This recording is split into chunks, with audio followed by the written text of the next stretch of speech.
क्या कोई ऐसा इंसान जिसने जीवन भर सिर्फ पाप किए हो, वो सीधे शिवलोक जा सकता है? इस कहानी में एक ऐसी ही स्त्री का जिक्र है जिसका नाम था चंचुला। चंचुला एक बहुत ही दुराचारी और पापी स्वभाव की महिला थी। उसका पति बिंदुक भी महापापी था। गलत संगति और पाप कर्मों के कारण उसके पति की मृत्यु हुई तो वो नरक की भीषण यातनाएं भोगने लगा। चंचुला भी अकेली रहकर दर दर भटकने लगी। एक दिन भटकते हुए चंचुला एक शिव मंदिर पहुंची।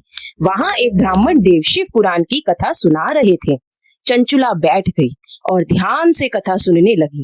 कथा में जब उसने नरक के दुखों और पापों की सजा के बारे में सुना तो वो थर थर कांपने लगी।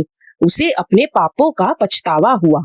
सच्चे मन से पछतावा करने और शिव पुराण की कथा सुनने के कारण चंचुला का हृदय पूरी तरह बदल गया। उसने भगवान शिव की घोर भक्ति की और जब उसकी मृत्यु हुई तो यमदूत नहीं बल्कि भगवान शिव के विमान से उसे लेने आए। वह सीधे शिवलोक मोक्ष को प्राप्त हुई। लेकिन उसके पति बिंदुक का क्या हुआ? क्या वह भी नरक से मुक्त हो पाया? चंचुला तो शिवलोक पहुंच गई, लेकिन वहां उसे अपने पति बिंदुक की बहुत याद आई। बिंदुक जीवन भर महापापी रहा था और यमदूतों के कोड़ों की भीषण मार झेल रहा था। चंचुला उमा देवी की स्तुति करने लगी और उसके नेत्रों में प्रेम के आंसू उमड़ आए थे।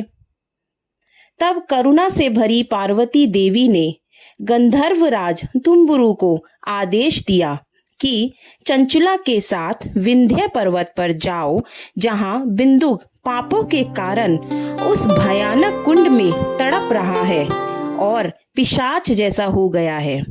उसे शिव पुराण की पुण्यमयी उत्तम कथा सुनाओ तो सारी दुर्गति को पार करके वह उत्तम गति को प्राप्त करेगा। तुम्बुरु ने नरक के बीचों बीच बिंदुक को शिव पुराण की पवित्र कथा सुनानी शुरू की। जैसे ही कथा पूरी हुई, बिंदुक के सारे पाप जल कर राख हो गए। उसका भयानक पिशाच रूप एक दिव्य चमकते हुए देवदूत में बदल गया। इसके बाद दोनों पति पत्नी हमेशा के लिए शिवलोक चले गए।